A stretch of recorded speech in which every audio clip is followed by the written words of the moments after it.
The fire crackled between us like a secret we were all keeping. 7 of us arranged in mismatched chairs around the stone pit, our faces painted orange and gold by the flames that danced higher each time the wind shifted off the lake. The cabin behind us sat dark except for the porch light that drew moths and lazy spirals, and beyond that, the water stretched black and endless under a sky thick with stars we never saw back in the city. It was our 7th year doing this. Same week in August, same rental property with its knotty pine walls and the dock that creaked under our weight. Same rituals, too. Lena would pack enough wine for twice our number. Nico would insist on bringing his guitar though none of us wanted to hear him play it. And Marcus would arrive last, apologetic and grinning, with some excuse about traffic that we all knew was really about his inability to leave work behind. I watched him now across the fire, his face relaxed in a way I rarely saw during the other 51 weeks of the year.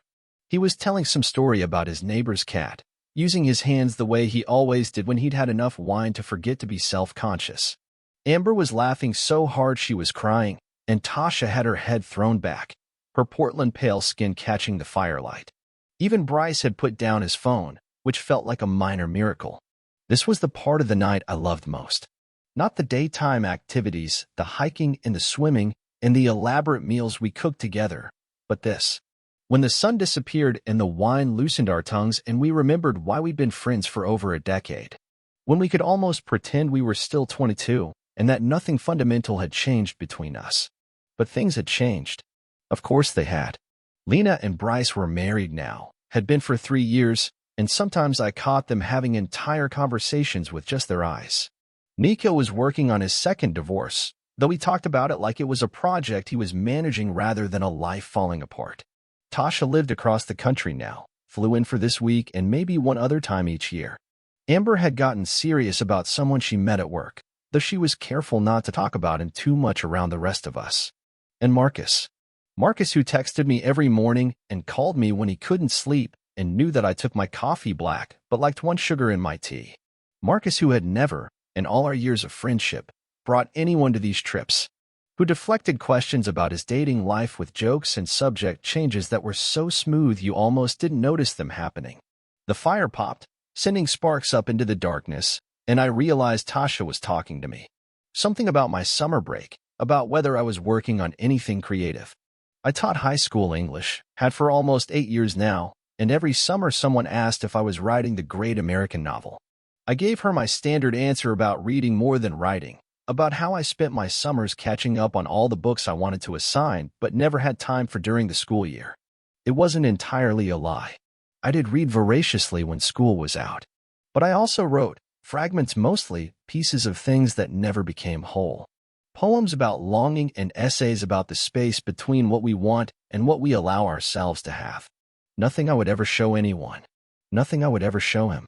Nico was pouring more wine, generous pours that sloshed dangerously close to the rims of our glasses.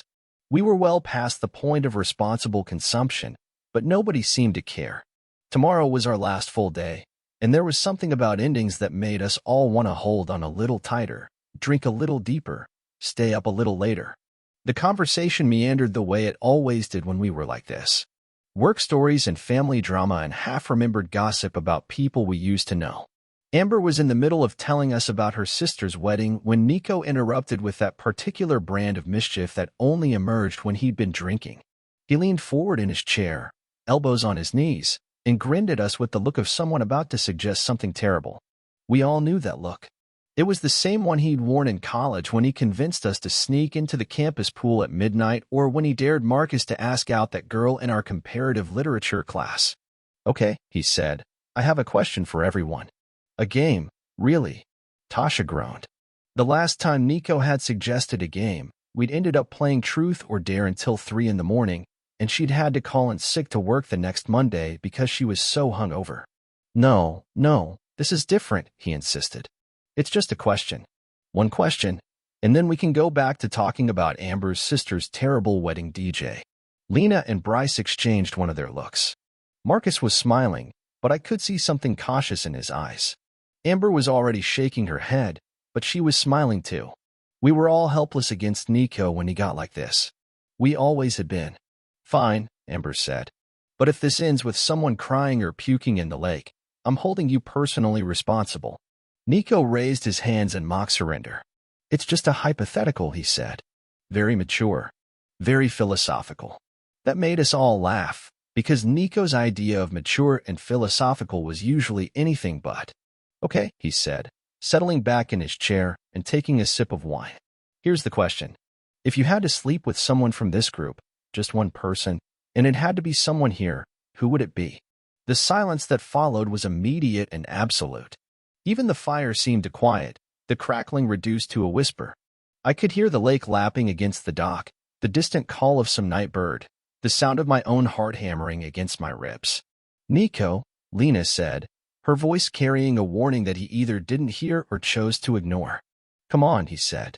It's just theoretical. We're all adults here. We've all thought about it at some point, right? I mean, statistically speaking, there has to be some attraction somewhere in a group this size. I kept my eyes on the fire, watching the flames curl and dance, trying to will myself invisible.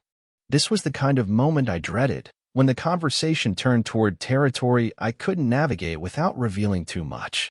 I'd gotten good at deflecting over the years, at changing the subject or making a joke that shifted the focus elsewhere.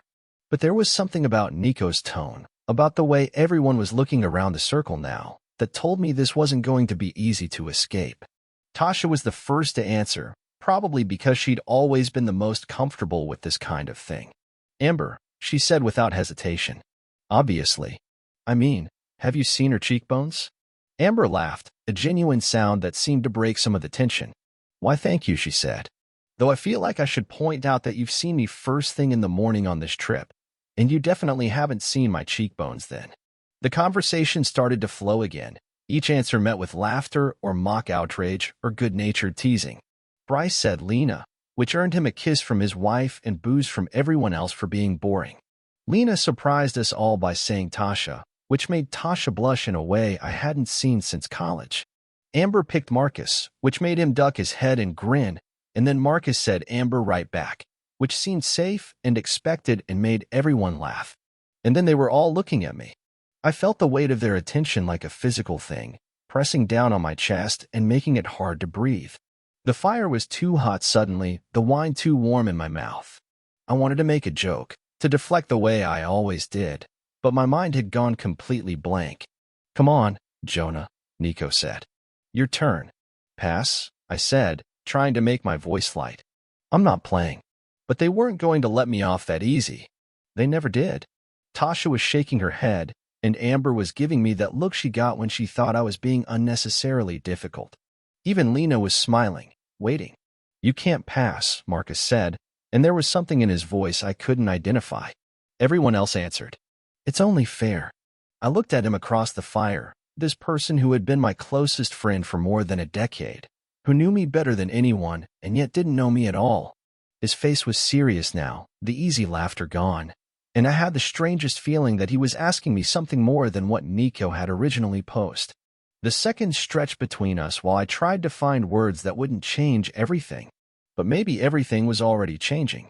Maybe it had been changing for years, so slowly that I hadn't noticed until this moment when I couldn't avoid it anymore. Marcus, I said. The word hung in the air like smoke. I watched his face for some reaction, some sign of what he was thinking, but he had gone completely still.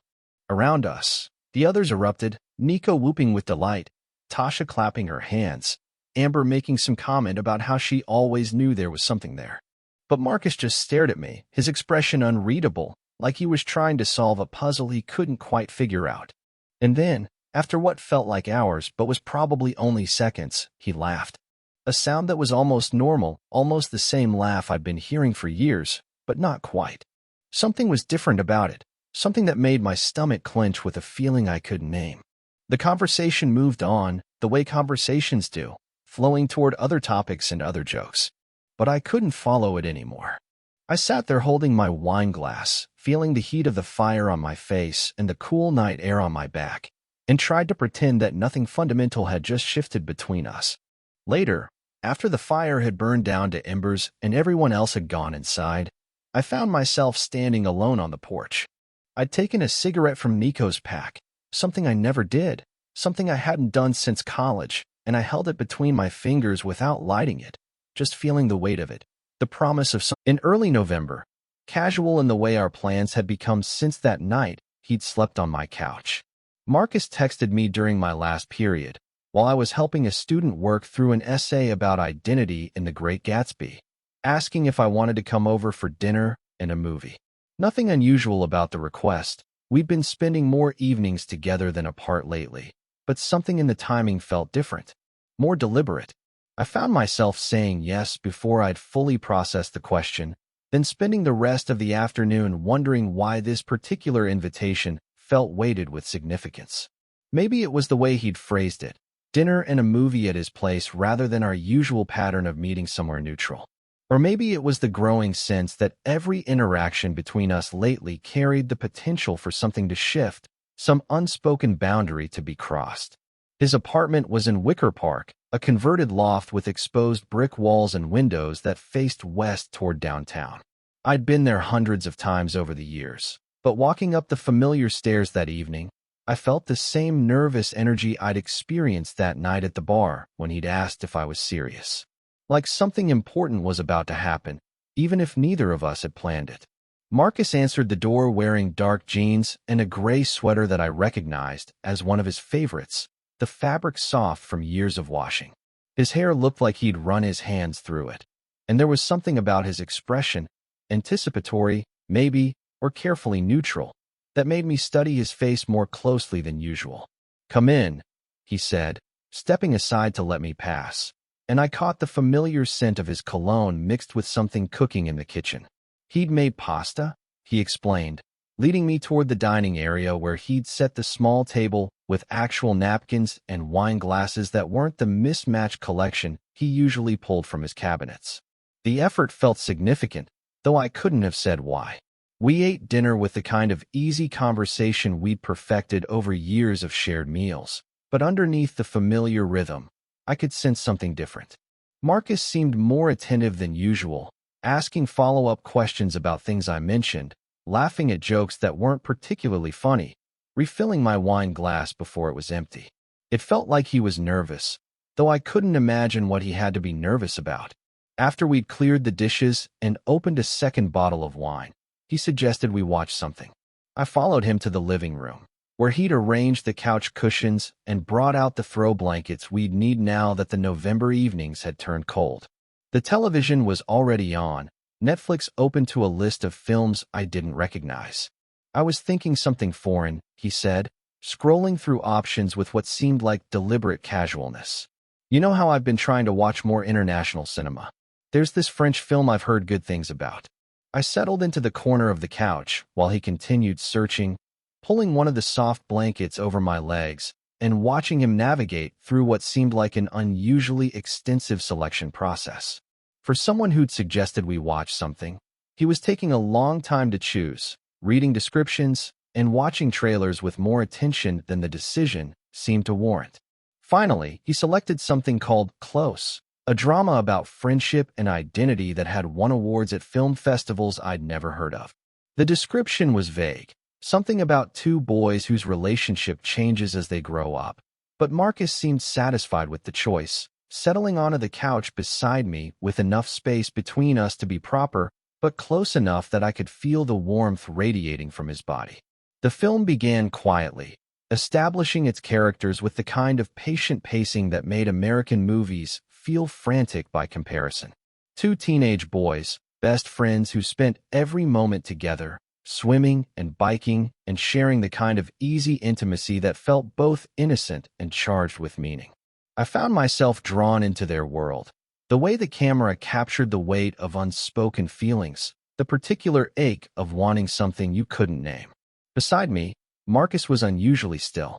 He usually shifted positions throughout movies, got up for water, or made quiet comments about the cinematography or plot. But tonight he seemed anchored to his spot on the couch, his attention focused on the screen with an intensity that felt almost performative. As the story developed, it became clear that the friendship between the boys was complicated by feelings that went beyond what either of them knew how to handle. The film explored the pressure they faced to conform to expectations about masculinity, the way their families and community began to notice and comment on their closeness. It was beautiful and painful, The kind of story that made you ache for characters who couldn't find words for what they were experiencing. I was absorbed in the narrative when the scene happened. One of the boys, alone in his room late at night, allowed himself to imagine what it might be like to touch his friend the way he'd been wanting to. The camera was careful, tasteful, but the emotion was raw and unmistakable. And then, in a moment that felt both inevitable and surprising, the two boys kissed. It wasn't the first time I'd seen men kiss on screen. I'd watched enough independent films over the years to encounter every variation of queer storylines. But something about this particular moment, the tenderness and terror of it, the way it captured the enormous significance of a single gesture, made me catch my breath. I glanced over at Marcus, expecting to find him watching the screen the way he usually did during the emotional moments of films we watched together. Instead, I found him looking directly at me. Our eyes met in the blue light of the television, and something passed between us that felt like recognition. Not surprise, exactly, but acknowledgement. Like we'd both been waiting for this moment without realizing it. And now that it was here, neither of us knew what to do with it. He didn't look away. That was the thing that made my heart start racing, the thing that told me this wasn't an accident or a casual glance. Marcus was looking at me with an expression I'd never seen before, vulnerable and determined and terrified all at once. The film continued playing, but we weren't watching it anymore. We were looking at each other across the small distance between us on his couch, and everything else had faded into background noise. I could hear my own breathing, could feel the warmth of the wine in my chest mixing with something much more potent. The space between us felt charged, like the air before a storm, full of possibility and danger in equal measure. I wanted to say something, to break the tension or acknowledge what was happening, but words felt inadequate for the weight of the moment. That's when he spoke, his voice so quiet I almost missed it over the sound of the film. "I think about you, sometimes. In ways I shouldn't." The words hit me like a physical force, like something I'd been bracing for without knowing it. I felt my breath catch, felt the careful architecture of the evening, the dinner, the wine, the deliberately chosen film, reorganize itself into something that had been planned all along. This moment, this confession, this finally speaking aloud the thing that had been building between us for months. I couldn't respond immediately, couldn't find words that felt equal to what he'd just said. Instead, I found myself moving closer to him on the couch, not dramatically but deliberately, closing the space between us until I could see the flecks of gold in his brown eyes, could smell the particular scent of his shampoo that had become so familiar. I didn't kiss him. Something told me that would be too much, too fast, despite how long we'd been dancing around this possibility. Instead, I let the moment exist, let us sit with the reality of what he'd said and what it meant for everything we'd built together over the years. My hand found his on the blanket between us, and our fingers intertwined with a naturalness that felt like coming home. We stayed like that for the rest of the film, hands clasped, watching the story of the two boys unfold without really seeing it anymore. Every few minutes, Marcus would squeeze my fingers, and I'd squeeze back, a conversation in a language we'd just learned to speak. The wine and the warmth and the impossible reality of what was happening made everything feel dreamlike, suspended outside of normal time. When the credits rolled, neither of us moved to turn off the television. We sat in the blue glow of the screen, still holding hands, neither of us willing to be the first to break whatever spell we'd cast. The silence wasn't uncomfortable. It was full, pregnant with everything we weren't saying, everything we were finally allowing ourselves to feel. Eventually, Marcus shifted beside me, and I felt him turn to look at me again. His expression was different now, more open but also more frightened, like he'd surprised himself with his own honesty. "I should probably," he started, then stopped, shaking his head like he was trying to organize thoughts that wouldn't cooperate. I don't know what I'm doing here, Jonah. I don't know what this is." I squeezed his hand, trying to convey something I couldn't put into words yet. "We don't have to know right now," I said finally. "We don't have to figure it all out tonight." He nodded, but I could see the conflict in his face, the part of him that wanted to retreat back to the safety of our friendship, and the part that was tired of pretending he didn't feel what he obviously felt. I recognized the expression because I'd been wearing it myself for years. The look of someone caught between wanting and fear, between possibility and self-protection.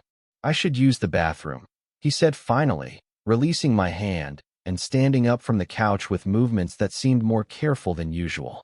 He looked down at me for a moment, like he was memorizing the sight of me there on his couch, surrounded by blankets and wine glasses and the evidence of an evening that had changed everything.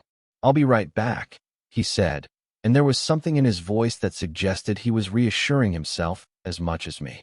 I watched him walk down the hallway toward his bedroom, heard the soft click of the bathroom door closing behind him.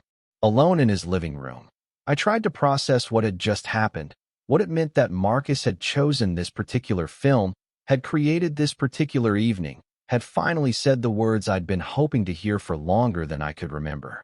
My phone was on the coffee table, and I found myself staring at it, thinking about all the nights over the years when I'd wanted to text him something honest, something real, something that would bridge the gap between what we had and what I wanted.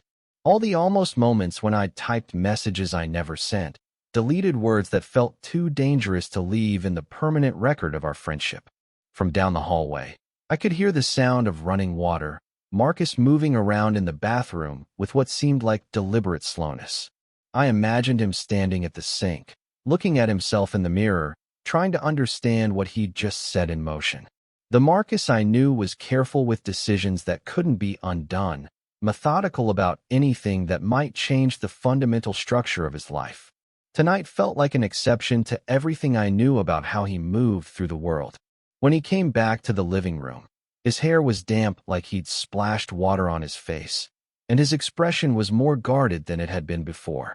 He sat back down on the couch, but farther away from me this time, like the few minutes alone had reminded him of all the reasons this was dangerous. "I should probably drive you home," he said, not quite looking at me. "It's getting late, and you have work tomorrow." I nodded, though the last thing I wanted was to leave, to return to my apartment and try to sleep after everything that had just shifted between us. But I could see that he needed space to process what had happened, needed time to figure out how to integrate this new reality with the careful life he'd built. "Okay," I said, starting to gather the blankets and wine glasses that marked the evidence of our evening together. But Marcus stopped me with a gesture, said he'd take care of it later, that he just wanted to get me home safely. The drive to my apartment was quiet, filled with the kind of charged silence that comes after important conversations.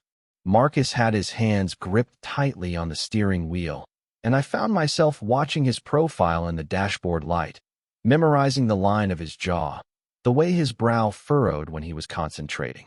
When we pulled up outside my building, he turned to look at me for the first time since we'd left his apartment. "Thank you," he said, though I wasn't sure what he was thanking me for. "For staying. For not making it weird. For I don't know. For being you." I wanted to tell him that he didn't need to thank me for anything, that I'd been waiting for this moment for years, that everything about the evening had felt like a gift I hadn't known I was allowed to want. Instead, I squeezed his shoulder gently and said good night, climbed out of his car, and walked toward my building without looking back.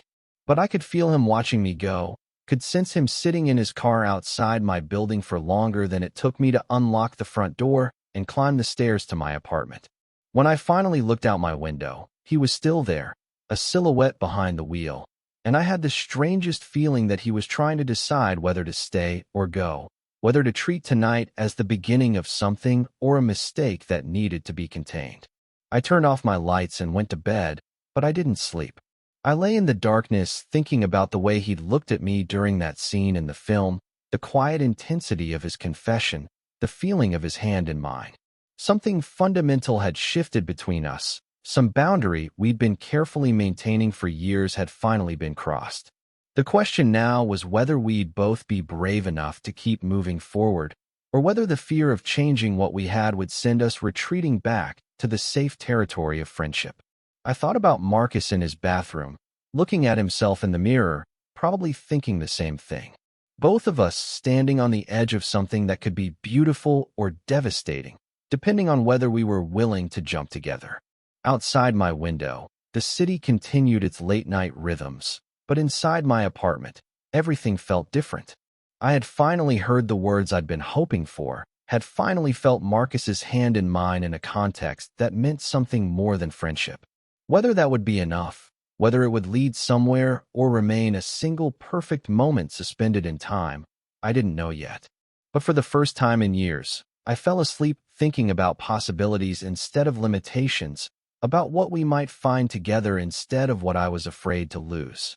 For 3 weeks after that night at Marcus's apartment, we existed in a space that had no name. We didn't talk about what had happened, didn't define what his confession meant or where we thought it might lead. Instead, we fell into a pattern that felt both natural and impossible. Meeting for coffee, taking long walks, spending evenings together that stretched late into the night, all of it charged with an awareness that hadn't been there before. There were moments when the boundaries between us seemed to dissolve completely. His hand would find mine while we were walking, fingers intertwining with a casualness that felt revolutionary. He'd lean closer when we were sitting together, close enough that I could feel his breath on my cheek when he laughed. Once, watching a movie at my apartment, he fell asleep with his head on my shoulder, and I spent 2 hours afraid to move, memorizing the weight of him against me, the particular rhythm of his breathing. But there were no kisses, no conversations about what we were doing or what we wanted from each other. It was like we'd found this perfect, fragile equilibrium that neither of us wanted to disturb by naming it. I told myself I was being patient, that Marcus needed time to understand what he was feeling, to figure out how to integrate this new part of himself with the life he'd built. The first time he disappeared, it was for 3 days. We'd spent a Thursday evening together, walking through Lincoln Park while he told me about a book he was reading, something about the philosophy of friendship that made him laugh and ask questions I wasn't sure how to answer. When we parted ways that night, he'd squeezed my hand a beat longer than usual, looked at me with an expression I couldn't quite read. Then nothing. No good morning text on Friday. No response when I sent him a photo of something that reminded me of a joke we'd shared. By Saturday, I was checking my phone obsessively, crafting and deleting messages that tried to strike the right balance between concern and casualness. Sunday passed in a haze of cleaning my apartment and grading papers, activities that usually calmed me but felt useless against the growing anxiety that something had shifted. When he finally texted on Monday morning, it was as if nothing had happened. A photo of his coffee and a comment about the weather, followed by a suggestion that we meet for lunch later in the week. No explanation for the silence, no acknowledgement that he'd essentially vanished for 3 days. I wanted to ask where he'd been, what had happened to make him retreat, but something about his tone discouraged questions. This became our pattern. Days or sometimes a week of the careful intimacy we developed, followed by periods when Marcus would disappear into his own life, emerging later with casual explanations about work being busy or family obligations that had never interfered with our communication before. Each time, I told myself it was normal, that he was processing something complicated and needed space to figure it out. But each disappearance felt like a small rejection, a reminder that whatever we had was still fragile enough to be withdrawn without notice. I started editing my own behavior, being more careful about when I texted him, trying to read his moods for signs that he might be pulling away again. It was exhausting, this constant calibration of my own needs against his apparent discomfort with whatever we were becoming. The worst part was that I understood it. I recognized in Marcus the same fear that had kept me silent for years, the terror of wanting something that felt dangerous to your sense of who you were supposed to be. I knew what it was like to feel caught between desire and self-protection, to want something so much that the wanting itself felt like a betrayal of everything you'd thought you knew about yourself. But understanding didn't make it hurt less when he'd go quiet for days, leaving me to wonder if I'd imagined the tenderness in his touch, the weight of his confession that night on his couch. During those silences, I'd find myself questioning everything, whether I'd misread the signs, whether he was regretting having said anything at all, whether I was pushing for something he could never give me. In early December, everything changed again. We were supposed to meet for coffee on a Tuesday afternoon, our usual place near my school. I'd been looking forward to it all day, especially after he'd been particularly attentive over the weekend, texting me photos from a bookstore he'd wandered into, calling me Sunday evening just to hear my voice. But when I arrived at the cafe, he wasn't alone. She was sitting across from him at our usual table, a woman with long dark hair and the kind of easy smile that suggested she was comfortable in her own skin. They were leaning toward each other, engaged in conversation that looked intimate in a way that made my stomach clench with something that felt like recognition and dread in equal measure. I stood in the doorway longer than I should have, watching them together, trying to understand what I was seeing. Marcus looked relaxed in a way I hadn't seen in weeks, his posture open and unguarded. When he laughed at something she said, it was the genuine sound I thought I'd been the only one to hear lately. He looked up and saw me standing there, and something complicated passed across his face. Surprise, maybe, or guilt, or both. He waved me over with a smile that felt forced, and I found myself walking toward their table on legs that didn't feel entirely steady. "Jonah," he said, standing up to hug me in greeting, "this is Claire." "Claire, this is my friend Jonah, the one I've told you about." Claire smiled and extended her hand, and I shook it while trying to process the casual way Marcus had introduced me. His friend Jonah, the one he'd told her about, which meant they'd been talking long enough for him to have mentioned me, but apparently not in any context that would have made this moment awkward for her. Marcus explained that Claire was a colleague from his firm, that they'd been working on a project together and had decided to grab coffee to discuss it.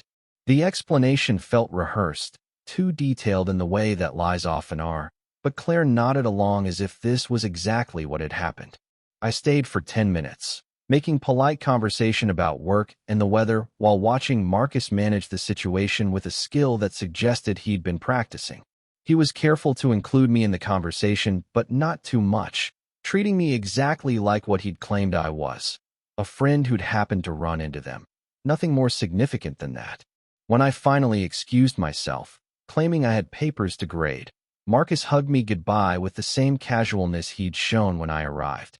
But I caught something in his expression when Claire wasn't looking, an apology or maybe a plea that I couldn't interpret and didn't want to acknowledge.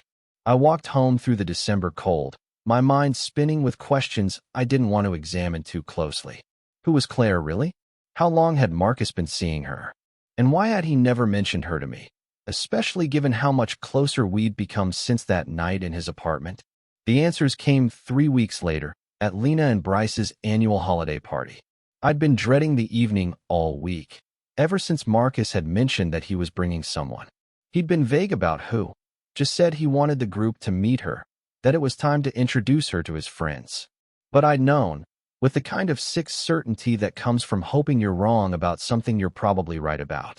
Claire arrived at the party wearing a red dress that made her look effortlessly elegant, her arm linked through Marcus's in a way that left no doubt about the nature of their relationship. She was charming and funny, the kind of woman who fits seamlessly into group conversations, who laughed at Nico's jokes and asked Tasha thoughtful questions about Portland and complimented Lena on her cooking with what seemed like genuine appreciation. I watched Marcus with her throughout the evening, saw how attentive he was, how he brought her drinks and included her in conversations and touched her back when he wanted to get her attention. It was the behavior of someone who was genuinely interested, genuinely invested in making a good impression on his friends. There was nothing performative about it, nothing that suggested he was pretending to feel something he didn't. The worst part was how good they looked together. Claire was exactly the kind of woman I'd always imagined Marcus ending up with, smart and beautiful and normal in all the ways that I was not. She asked intelligent questions about the books I taught, told funny stories about her job at a nonprofit that helped refugees navigate the legal system, made everyone laugh with her impression of her eccentric landlord. During dinner, I found myself sitting across from them, watching Marcus cut her meat when she mentioned her wrist was sore from typing, seeing the way she leaned into him when she laughed, observing the easy intimacy of people who'd moved past the early stages of dating into something more substantial. Amber kept glancing at me throughout the meal, her expression concerned in a way that suggested she was putting together pieces I'd hoped weren't visible. At one point, when Marcus was in the kitchen getting more wine and Claire was deep in conversation with Tasha, Amber leaned over and asked quietly if I was okay. "I'm fine," I said, the lie coming automatically. Just tired from end-of-semester grading. But I wasn't fine. I was drowning in the middle of my friend's living room, watching the person I'd been in love with for over a decade introduce his girlfriend to the people who mattered most to him. Every casual touch between them, every shared look, every moment of easy compatibility felt like evidence of something I'd been too naive to understand. Whatever had been happening between Marcus and me, the late-night conversations, the lingering touches, the confession that had felt like the beginning of something, had apparently been nothing more than confusion on his part, a temporary exploration that he'd resolved by finding someone who could give him what he actually wanted. I made it through dessert by focusing on the conversation around me, asking questions that kept other people talking so I didn't have to contribute much myself. When it was time to leave, Marcus hugged me goodbye the same way he hugged everyone else, casual and quick, while Claire stood beside him with her hand resting lightly on his arm. "Drive safe," he said, the words empty of any particular meaning. That night, I sat at my kitchen table and wrote him a letter. Not the careful, edited version I'd been crafting in my head for weeks, but something raw and honest and desperate. I wrote about the years I'd spent loving him silently, about the night at the lake when I'd finally said his name, about the evening at his apartment when he'd told me he thought about me in ways he shouldn't. I wrote about the weeks we'd spent in that unnamed space between friendship and something else, about the way his hand felt in mine, about how I'd convinced myself that maybe he was just scared, maybe he needed time to figure out what he wanted. I wrote about watching him with Claire, about understanding that whatever I'd thought was happening between us had been entirely one-sided, a story I'd been telling myself because the truth was too painful to acknowledge. I told him I loved him, not in a way that expected anything in return, but in a way that needed to be said, needed to exist outside of my own head for once. I told him I'd loved him since college, that I'd built my entire adult life around our friendship because it was the closest I could get to having what I actually wanted. I told him I understood why he'd chosen Claire, why he'd chosen normal and easy and safe, but that I couldn't pretend anymore that what we had was enough for me. The letter was 6 pages long when I finished it, my handwriting getting messy as the emotions poured out of me and onto the paper. I folded it carefully, wrote his name on the envelope, and walked through the cold December night to his building. I left it at his front door, tucked under the mat where he'd find it when he came home. Then I walked back to my apartment and waited. He called me 2 days later, asked if we could meet for coffee. I suggested a place I'd never been to before, somewhere that didn't have the weight of our shared history attached to it. When I arrived, he was already there, sitting at a corner table with the letter spread out in front of him, the pages showing the wear of having been read multiple times. He looked tired, older somehow, like he'd aged years in the 48 hours since I'd left the letter at his door. When he saw me approaching, he folded the pages carefully and put them back in the envelope, his movements precise in the way they got when he was trying to maintain control. We sat in silence for a long moment, the weight of everything I'd written hanging between us. I could see him struggling with words, could watch him trying to find a way to respond that wouldn't make everything worse. Finally, he spoke, his voice quiet enough that I had to lean in to hear him. "I don't know how to be what you need," he said. The words hit me with a finality that I'd been expecting but wasn't prepared for. Not a rejection of my feelings, exactly, but an acknowledgement that he couldn't meet them, couldn't give me what I was asking for even if he wanted to. "Then don't pretend to be," I said, the words coming out more steady than I'd expected. He looked up at me then, and I could see tears in his eyes, the same mixture of love and loss that I'd been carrying for weeks. We sat there crying quietly in the corner of a coffee shop neither of us had been to before, mourning something that had never quite been real, but had felt more important than anything else in our lives. "I love you too," he said finally, "but not in the way you need. Not in the way that would make this work." "I know," I said, and I did know. Had probably always known, even when I'd been letting myself hope for something different. I left him sitting at that table with my letter and walked home through the December afternoon, feeling lighter and heavier at the same time. Lighter because I'd finally said everything I'd been carrying, heavier because I now had to figure out how to live with his answer. That evening, I deleted his number from my phone. not out of anger, but out of necessity.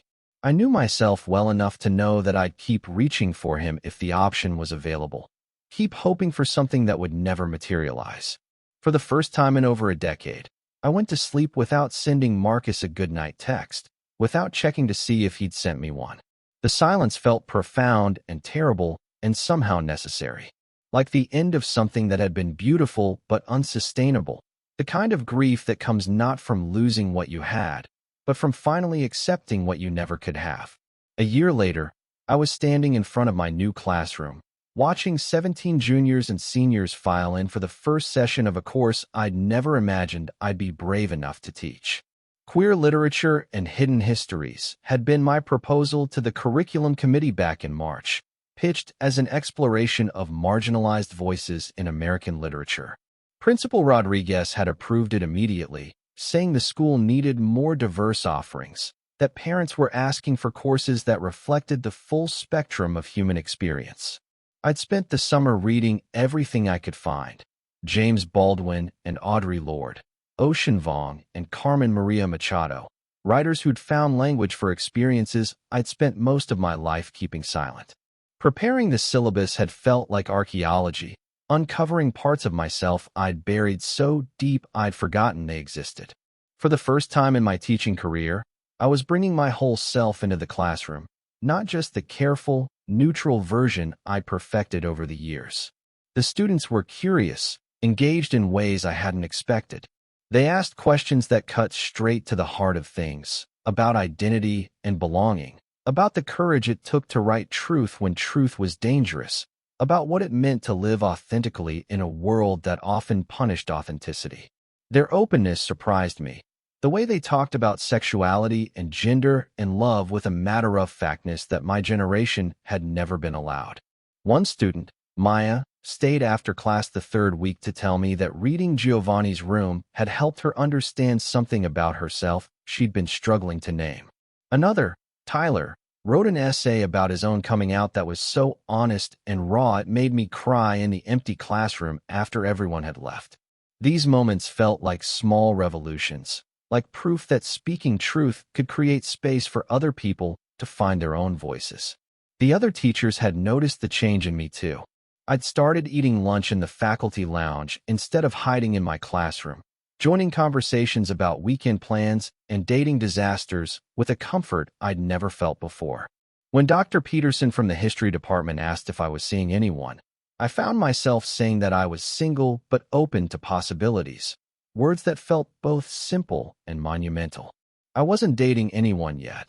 The prospect still felt too large, too complicated to navigate after everything that had happened with Marcus. But I'd started allowing the possibility into my life, started thinking about what it might look like to build something real with someone who could love me completely. It was a shift so subtle that even I didn't recognize it at first. This move from hiding to simply being private, from shame to quiet self-acceptance. My apartment had changed too.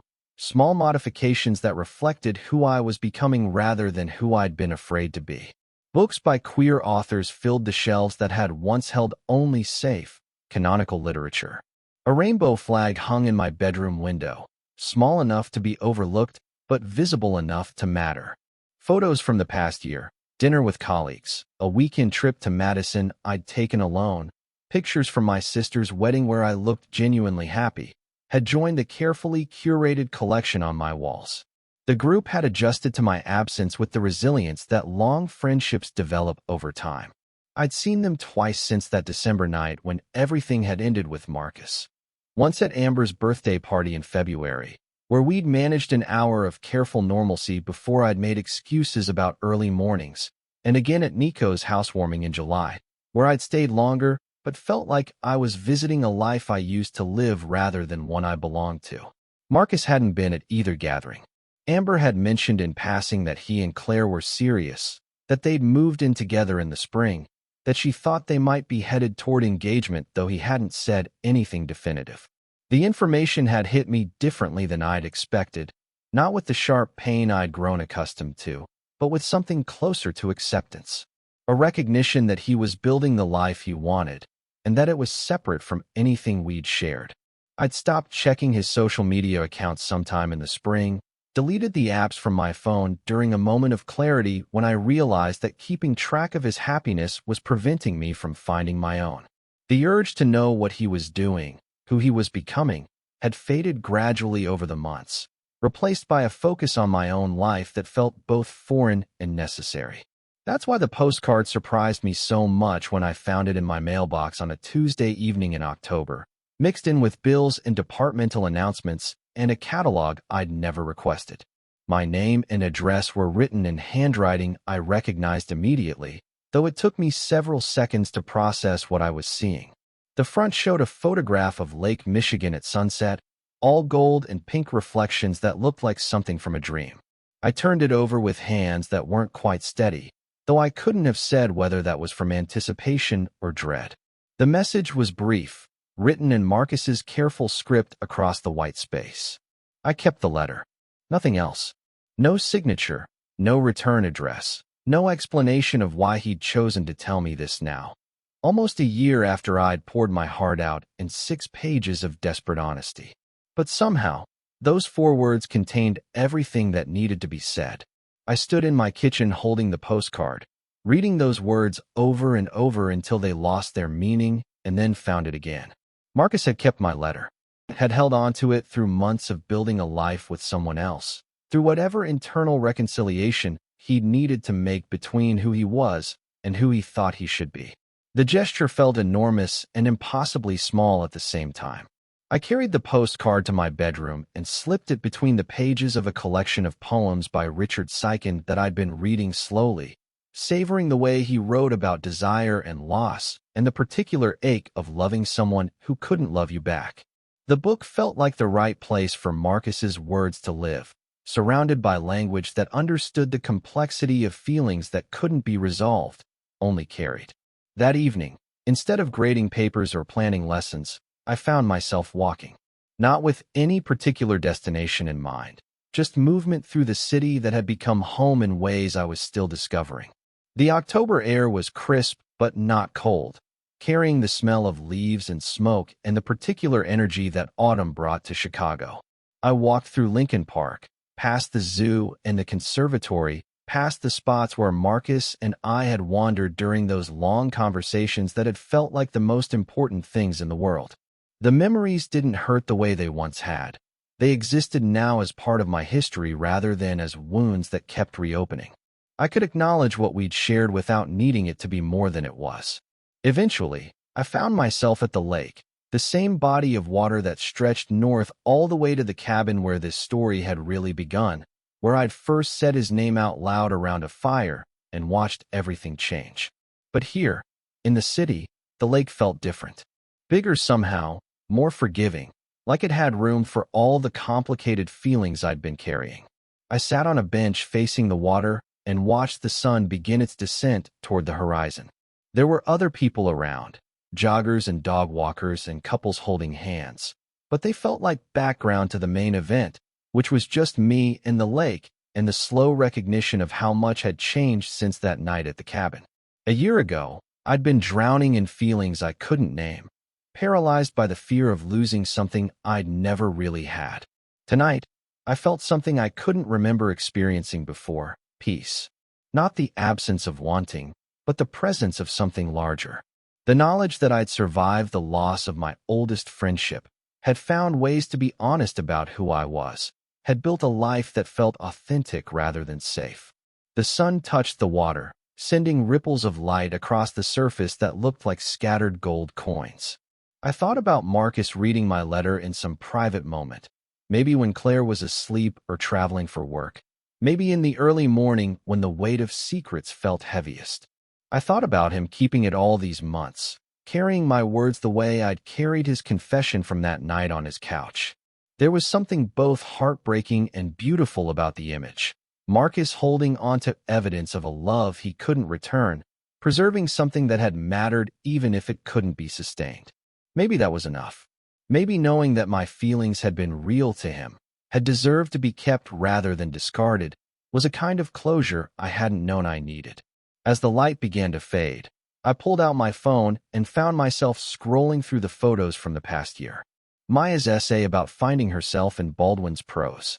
Tyler's shy smile when he'd read his coming-out story to the class.